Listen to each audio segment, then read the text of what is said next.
RPG and sort of how do you know it? So let's take a look at some examples and just have you guys think about things. I can find it. There we go. There won't be any sound here, so don't worry about that. I don't think it's necessary, but it'll be about 2 minutes or so.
Okay, that's about that. Give me a second here while I switch on over into the presentation itself. And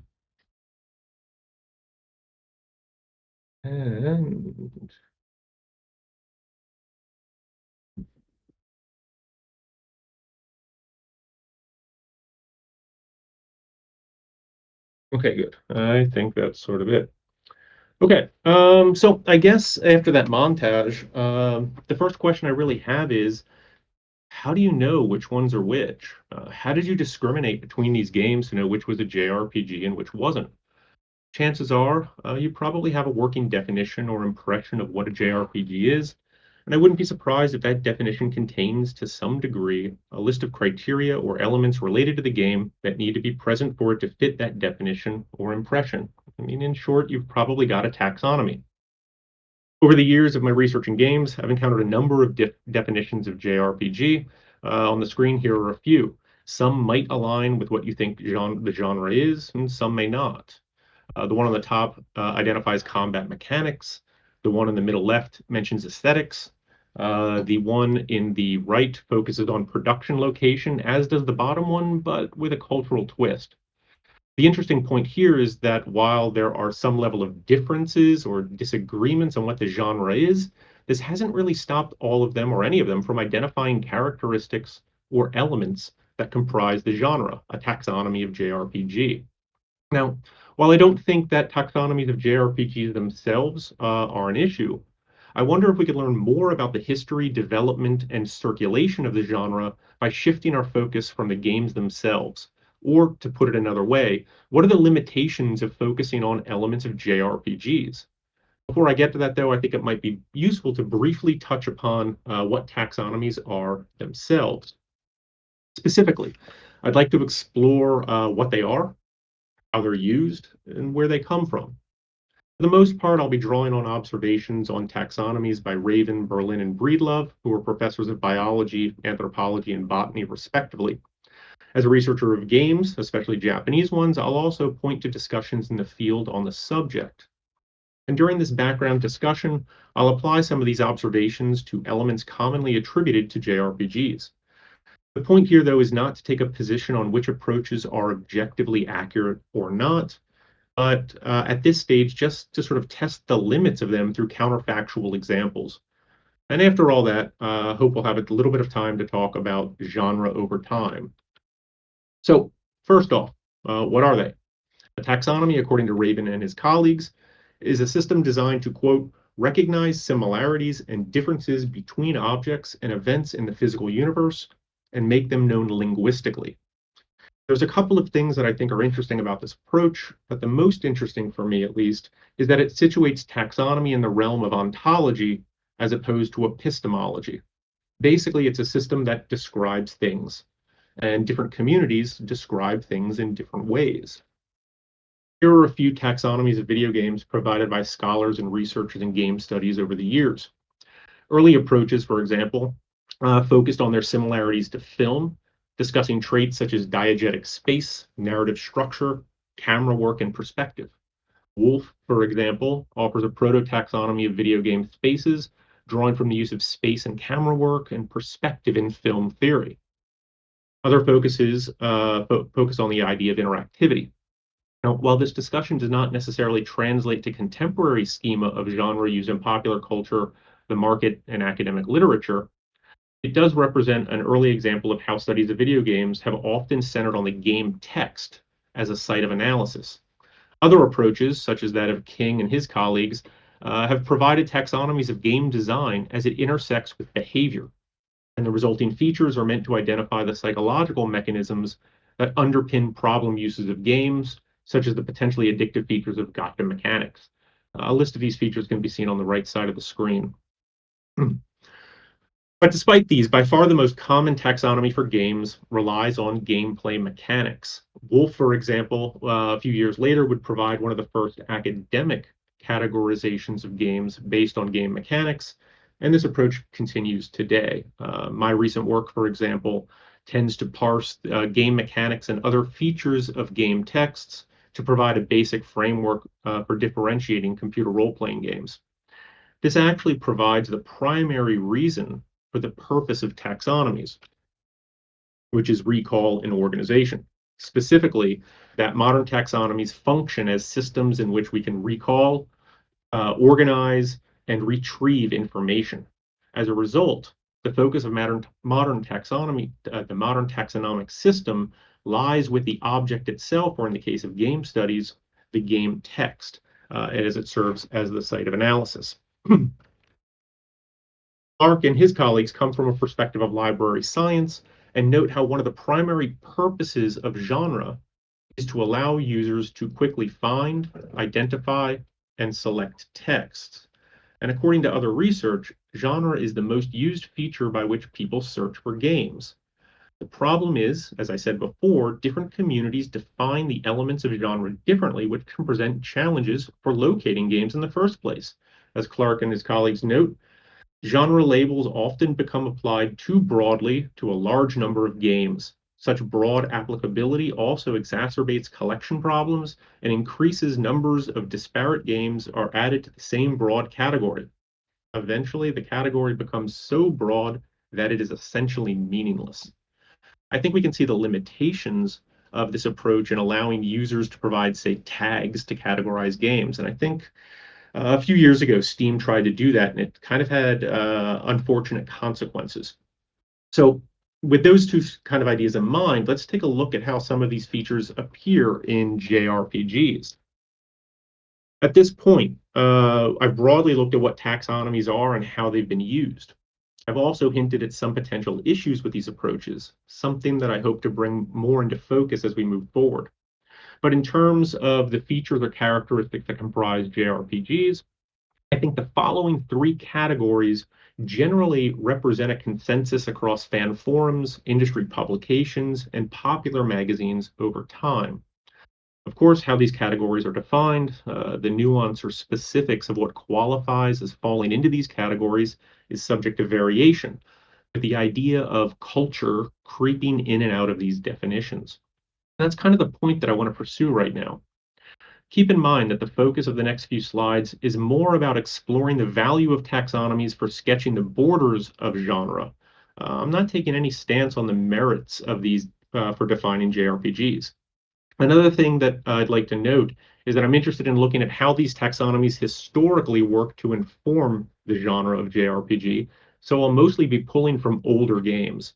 And as this is an ongoing project, what I'm doing here is presenting some observations and working through, gaming out, if you will, their implications. So let's start with the first one, narrative structure. One common theme in the JRPG taxonomy is narrative, specifically that the narrative of JRPGs are linear in nature.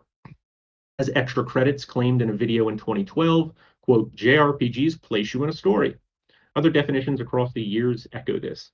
In one of the first instances of the term JRPG I've been able to find in an industry publication, Jeremy Parish, writing in November 2006 issue of the official PlayStation magazine, speculates that the divergence in story comes from different perspectives on what it means to play a role. He notes that Western RPGs come from a tradition of pen and paper D&D. In short, the Japanese approach to role playing is the fundamental opposite of American design. Players step into the shoes of a hero whose, typically complex and twisting, story has already been determined. It's the difference between being the director and being an actor, between creating an experience and experiencing a creation. This focus on story or the role can be seen in earlier fan forms as well. In a post in a thread entitled Final Fantasy versus CRPG, we can see a few things that we will return to later. That Final Fantasy is an RPG and that is differentiated by platform. But within the context of narrative, we can see that even from an early period, there was some recognition of the role narrative played in Final Fantasy. But I'm not so sure to what extent that we should be able to generalize this to all games throughout Japan. So, what I do is like to explore this division by looking at some games and seeing to what extent these games, Japanese or otherwise, fall into this binary of linear versus open. What is particularly Japanese about linear modes of storytelling or sandbox about Western ones? I think this is important because if we approach a genre as a taxonomy, as fans and many game scholars seem to do, we aren't simply categorizing the world, but also structuring how we make sense of it. How should we consider games like Wizardry 6, Bane of the Cosmic Forge, or even Baldur's Gate? There were certainly narrative forks in the game depending on the player's choices, multiple endings and the like, but how is that different from something like Megaten, which also had multiple endings? Or what about Ultima 3 or Might and Magic 2, whichever platform you played it on, which no matter the choices that you made in these games, steered the players to the same conclusion.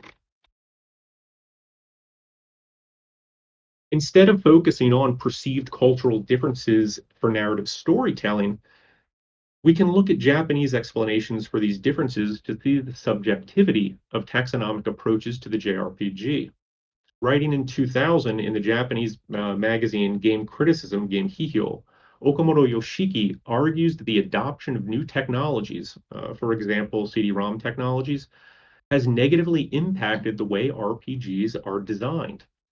Speaking specifically of CGI, he laments that their integration into RPGs has reduced the freedom of players to have control of their own characters. It has nothing to do with Japanese forms of storytelling or game design. He writes, and while CG scenes featuring beautiful characters is a strong draw, it also takes away from the player's control of the game's progression. It makes you feel like you are being forced or shown the story as planned. 10 years ago, in RPGs, people would change the name of the character to whatever they wanted and feel that it was their alter ego or their own character. But these days, people don't do that anymore. I think that this is proof that people are not doing RPGs, but seeing them. This sentiment is actually ironically proposed earlier by English speaking fans. Writing in 1999 on a thread about FMV and Final Fantasy VII, for example, one user ties this narrative to gameplay. The problem people are addressing is interactivity per aesthetic and interactivity per storyline.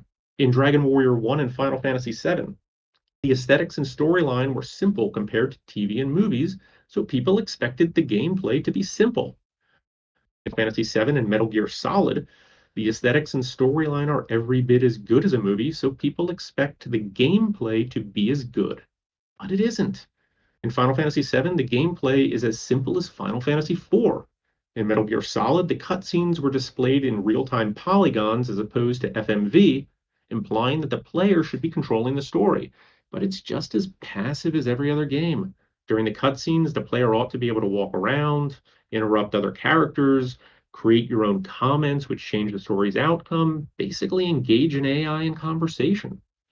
But all you can do is watch it. When the gameplay comes back, the level of control is no greater than any other game, although it's still well done.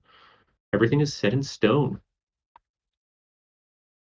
These points on CGI and FMV are not just apply not just to RPGs designed in Japan, but also those in the States. I mean, consider Interplay's Stonekeep, which personally I think is one of the best dungeon crawlers of the period. Or how about Lands of Lore 2?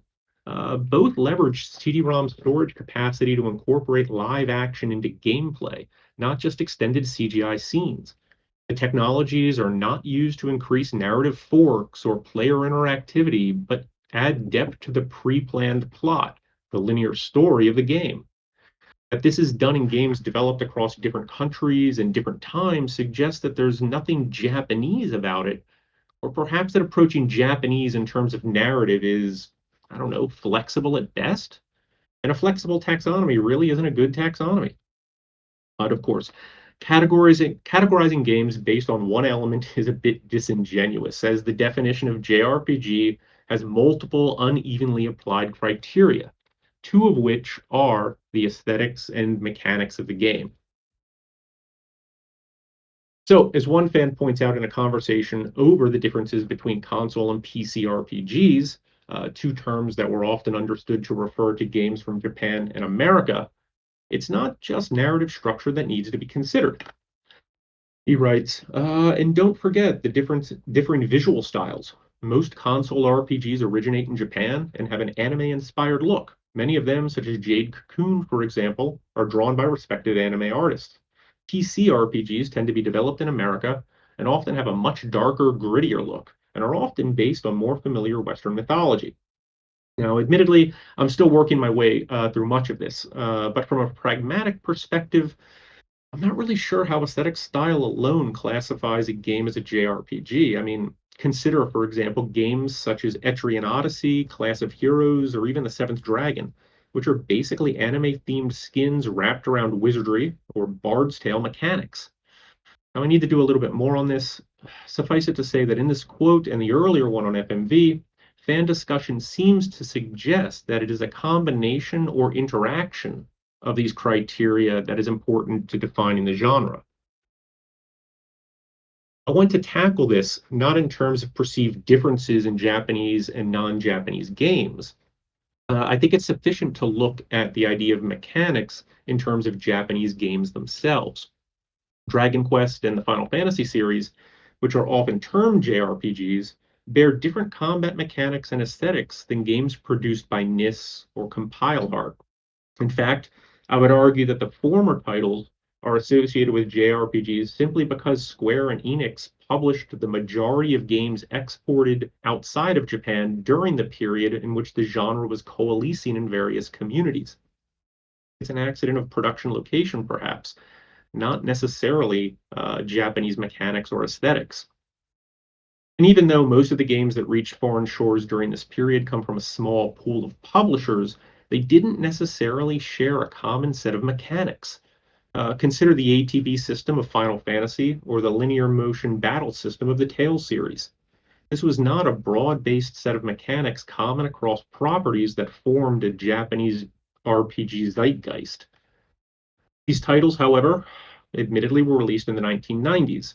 Later titles released by other publishers would leverage these mechanics and implement them in different ways.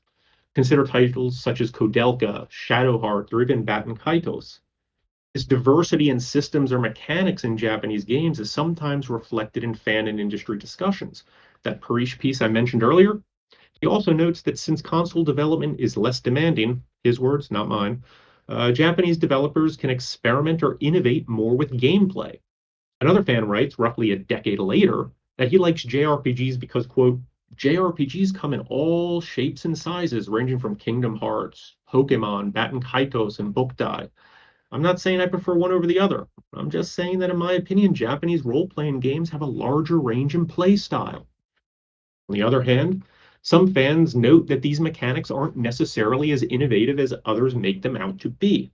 Uh, Speaking of the combat system in Chrono Trigger, one fan notes, quote, I don't think it can be qualified as that. It uses the Final Fantasy combat system, largely spatially independent, largely temporally independent, which is a direct descendant of Wizardry's combat system. It's a classic RPG in that context. They've basically bolted the FF system on top of Secret of Mana's movement system. So which is it? From a mechanics perspective, JRPGs are both protean and derivative. Now, you may have realized that I skipped where modern taxonomies come from. That's because, as scholars across disciplines have argued, despite the focus of modern taxonomies on describing characteristics of an object, in this case games, these taxonomies don't actually tell us much about the game itself or what these games actually mean to users. Although I guess they can tell us a great deal about the priorities of those who design the systems. As one rhetorical scholar writes, modern taxonomies focus on textual regularities, quote, irrespective of the historical conditions under which the types come to exist and of the social values attached to them in a given context. Even researchers in hard sciences have noted this, arguing that modern taxonomies overlook the historical conditions that gave rise to them in the first place. This is an issue because genres, as we know, change, evolve, and decay. So, what are the origins of modern taxonomies? What did pre-modern taxonomies look like? Well, according to Raven, we can trace the roots of modern taxonomies back to the Renaissance. Renaissance taxonomies operated what has come to be known as folk taxonomies, which basically are used to communicate cultural knowledge about objects in the world. In these systems, objects of cultural importance were more likely to have subdivisions. Why? Well, because these objects carried more weight within the communities to necessitate distinction. This approach shifts the analytical focus from the object, the game itself, for example, to the community in which the object circulates, is discussed, and so forth.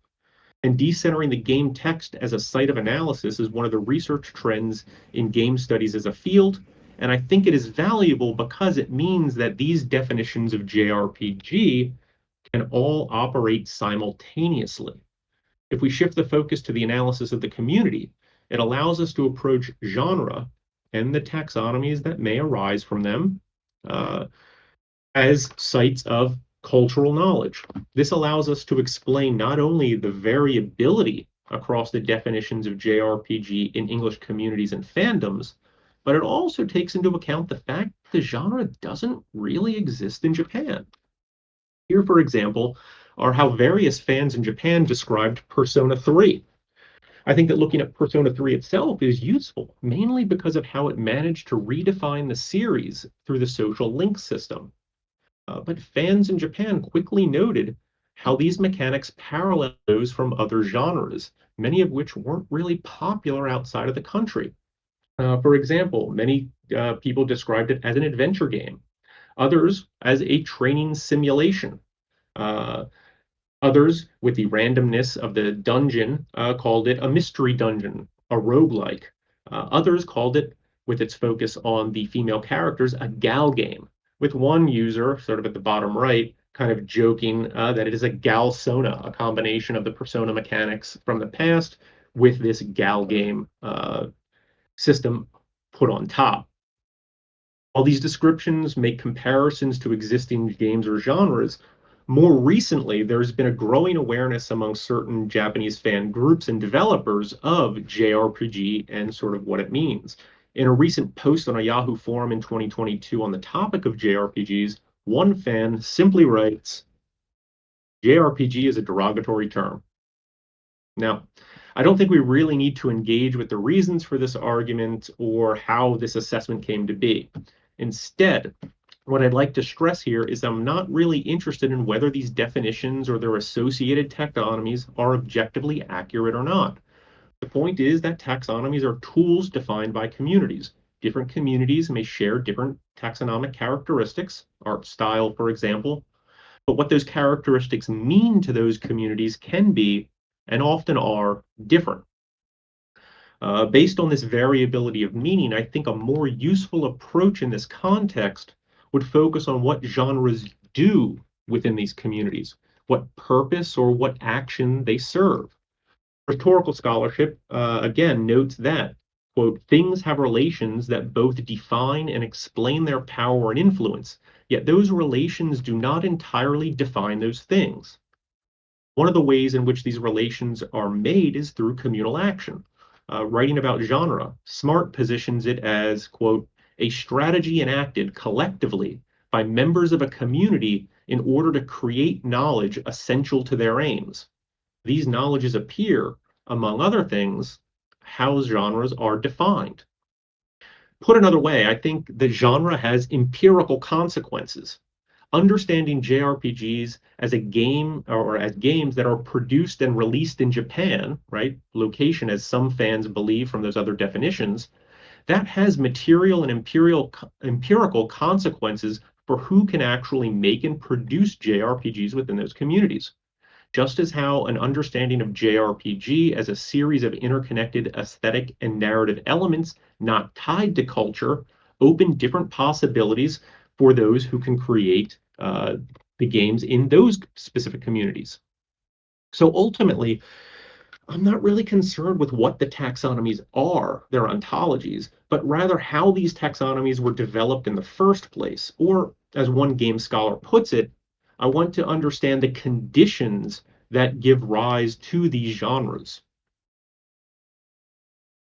This work here, sort of moving into the research that I've been conducting and is still ongoing, I've drawn from hundreds of industry publications and magazines searching for terms related to Japan and JRPG. I've also scoured a number of threads across fan forums and old newsgroup archives for use of the term.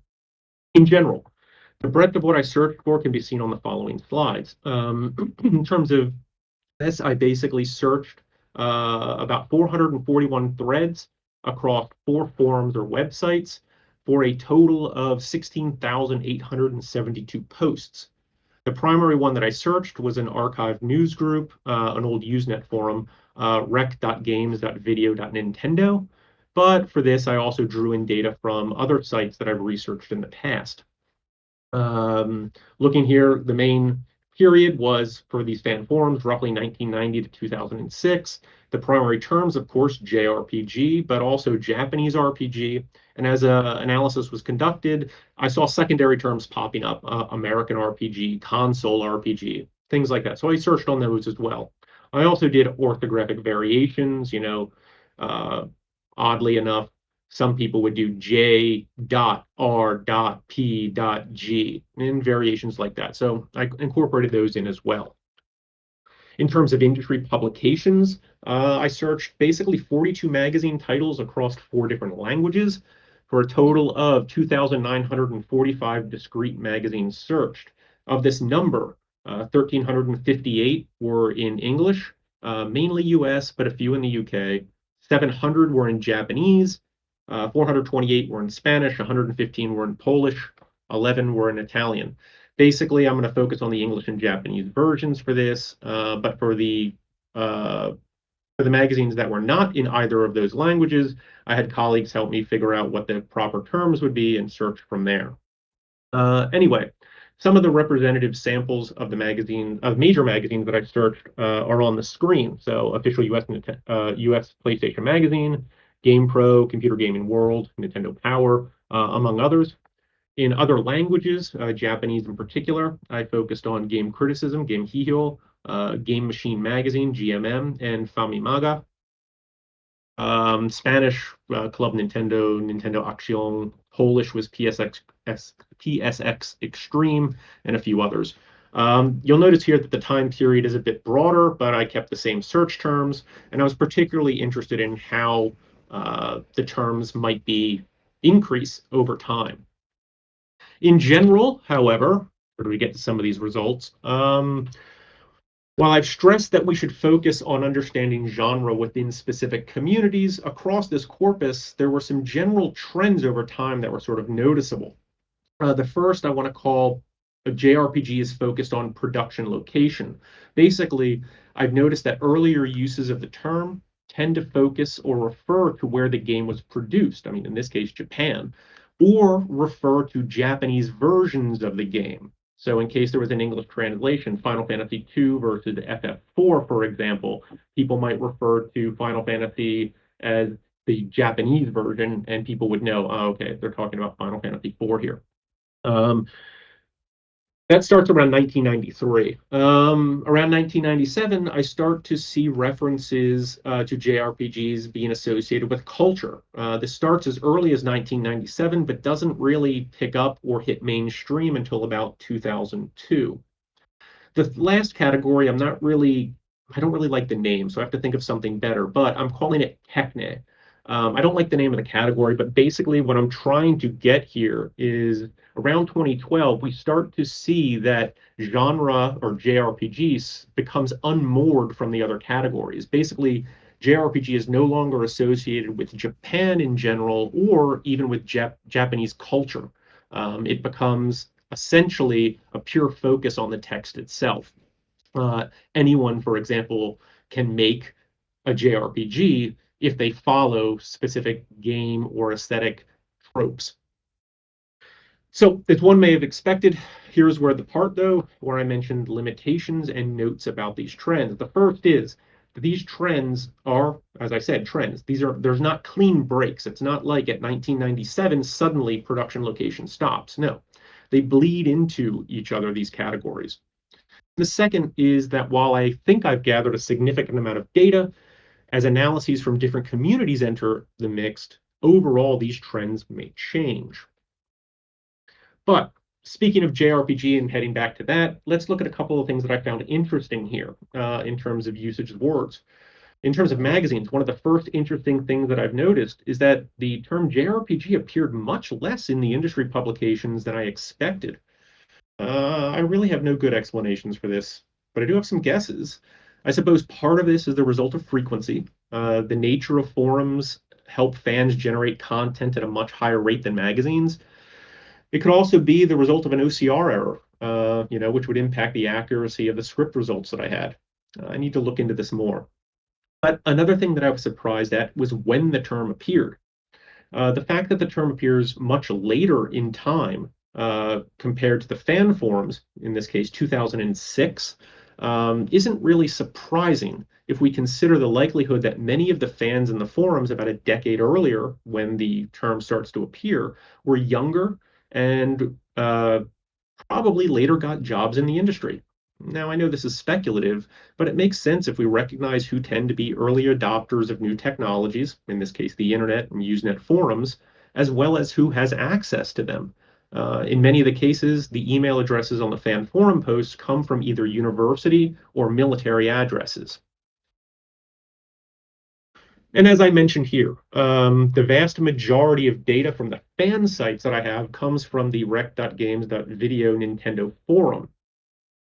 Here are some of the usages of JRPG and its variations here. I also included orthographic or typographical errors, right? JPRG, JPPG. Each of those occurred only once, but interesting. As I really haven't seen much exploration on the origins of the term JRPG, particularly through the lens of what genre does, this is kind of where I would like to focus. A historical examination of the use of the term well, I'm going to focus on a historical use of the term during this period, specifically focusing on this community. In particular, what did JRPG mean to this community? I mean, obviously, the J stands for Japanese, but the connotations of what it has, the associations, what were they and why? I think this is particularly important considering that over the amount of posts, over 10,000, over 15,000 posts there, JRPG only appears, less than 1% in the entire corpus. So what work was it doing? Why did I choose this forum? Well, of course, there's other forums related to games that I could have analyzed. I could have chosen, the Nintendo forum, or I chose the Nintendo forum basically because during this period, Nintendo was the primary source for licensing games from Japan and the States. Yeah, I know there were competitors, but at least initially, all of the properties that have come to be referred to as JRPG, Final Fantasy, Dragon Quest, and so on, they were only available through Nintendo consoles. So while the data here shows the frequency of RPGs, I mentioned I looked at other related terms. Let's take a comparison. JRPG appears, less than 50 times in the entire corpus, whereas others, console RPGs, Japanese RPGs, American RPG, PC RPGs, tend to have more frequency. So as I mentioned, what is the relationship between this idea of JRPG and these related terms? What work do they do? As I said earlier in the general trends, JRPG in this period seems to simply refer to where the games were produced in Japan. And while there's recognized differences in mechanics and the like, these don't really seem to matter. It all comes down to location. There's little cultural baggage in this period associated with these differences, meaning that JRPG simply seems to be shorthand for Japanese RPG or an RPG from Japan. So let's take a look at some of these actually in context. The first use of the term JRPG in this Nintendo group appears in a thread entitled Zelda and Final Fantasy VII, where the topic creator asks which game will be better. One response, dated April 6th, 1996, simply notes that you can't compare them. Zelda is an action RPG, while Final Fantasy VII is a JRPG. But in this thread, it's only this user who uses the term. The rest of the responses refer to FF7 as an RPG, suggesting that perhaps this is more of an idiolect and not broadly used in the community. The second occurrence of JRPG appears a few months later and pretty much follows the same pattern. This is a single thread, no responses, and focused on a review of Lydia 2. Here's the relevant portion, focusing on gameplay. Interestingly, JRPG is used twice in this post, which I put here, and it reviews combat mechanics. But elsewhere in the post, the game is described simply as an RPG.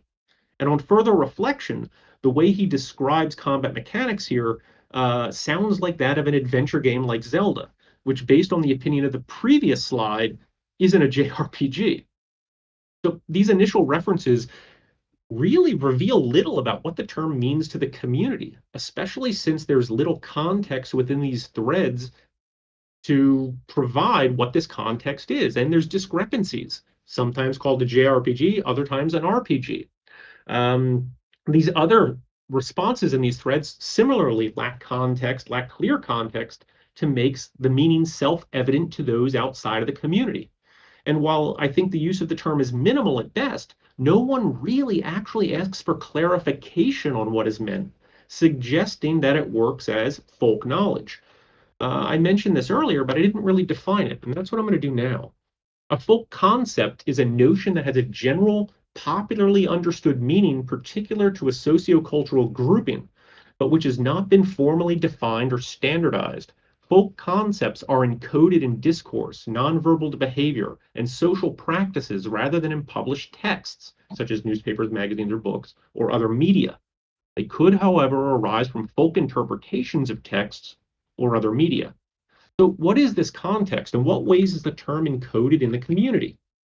Well, a March 17th, 1997 post by Castellan begins to provide some of this context, I think.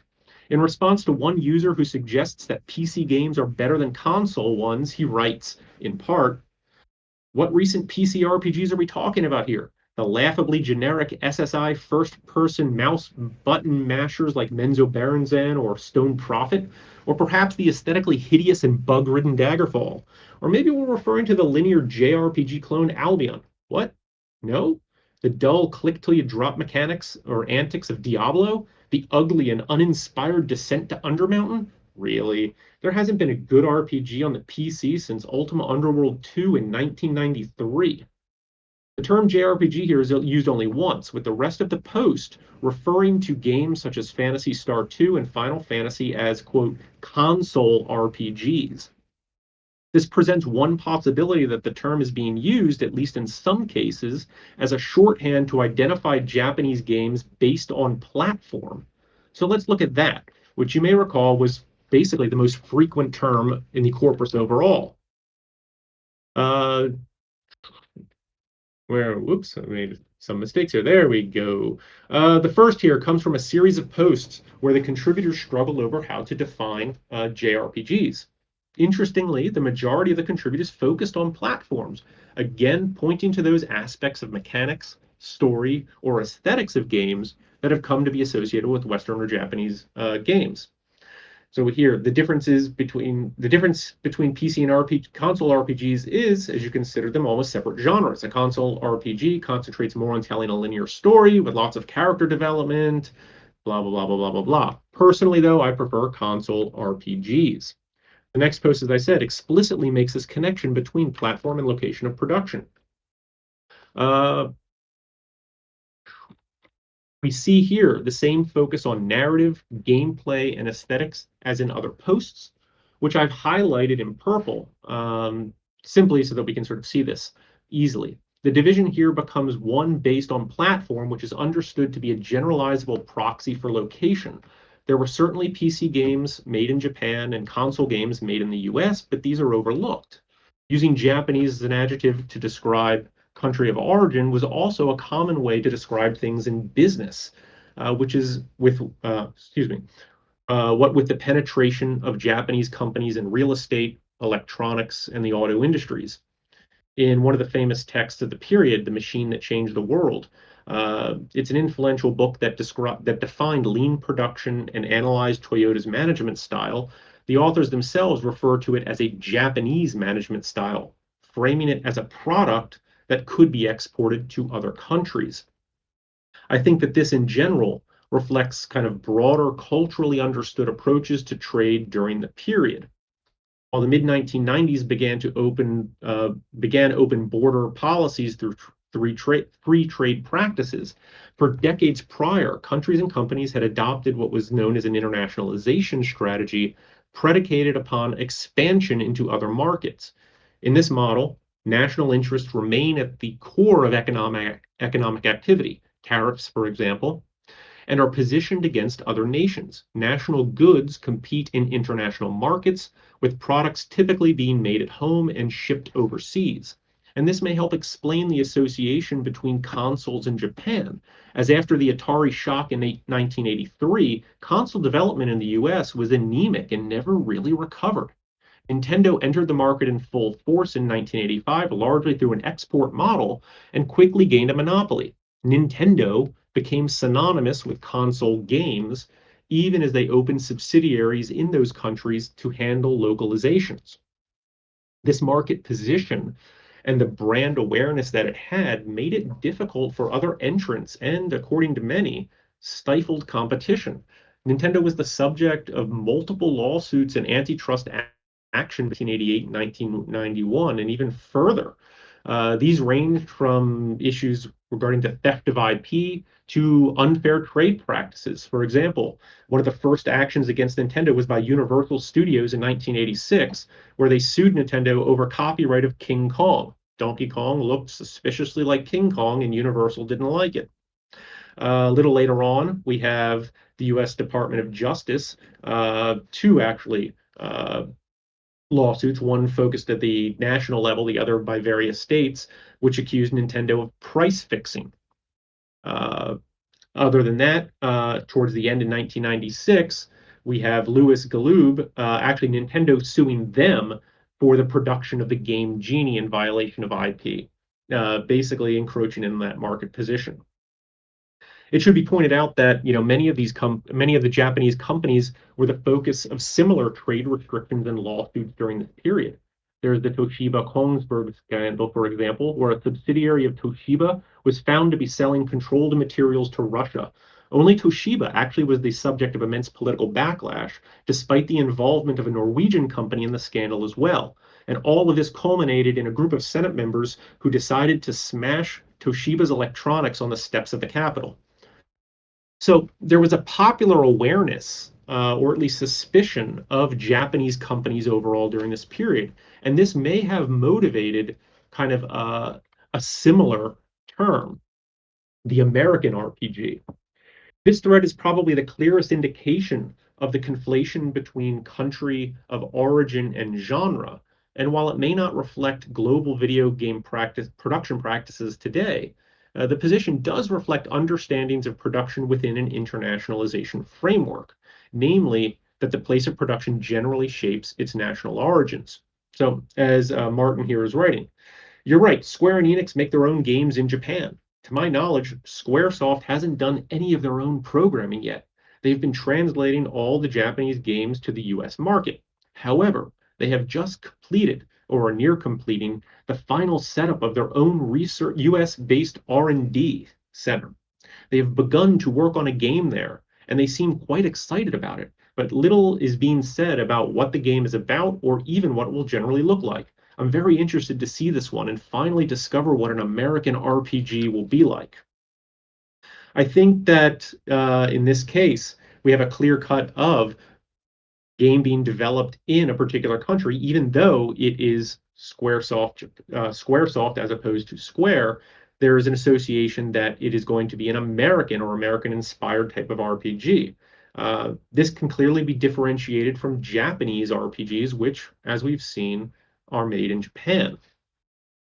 Oop, what you got? So to begin to wrap up, because I'm running out of time here, I think that while we all know that JRPG refers to Japan, I think it's important to recognize that the term means different things to different communities.